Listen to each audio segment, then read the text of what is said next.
بنتكلم عليكي انت بقى شويه. انا كلميني عنك انت بقى. انت اخت ل3 رجاله صح وام ل5 ولاد اه وزوجه فانت وباباهم فانت ست وست وست ستات. رجاله. ايوه لا 6 بالظبط، ست رجاله. سوري صح، 6 رجاله، 6 و6 رجاله. الوضع عامل ازاي؟ وبعدين ما اعرفش، انا صلحيني لو كنت غلطانه، يعني انا لما هتخيل انه ست مع 4 رجاله في البيت في الاول اللي هو والدك و3 رجاله اه فتبقي متدلعه. اه انا مش لا انا.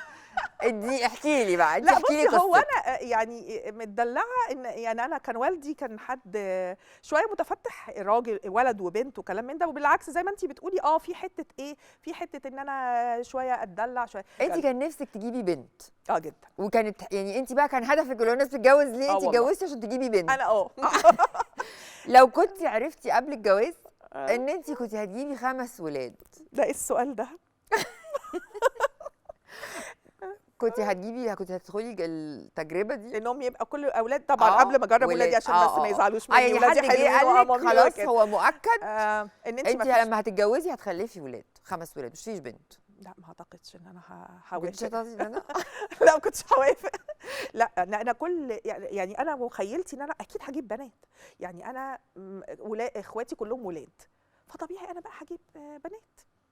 فاول طفل ده اللي هو انا حامل اكيد هبقى لا اكيد هجيب بنت، واتخيل انها بنت. وفتحت عيني كده بعد ما قمت من الولاده، ابني الاولاني هو جميل كده ابيضاني وبقى نازل بالشعر الخيلي، عارفه يا سالي، فقلت الله، يعني فاكره بنت بقى. اه فقالوا لي لا ولد.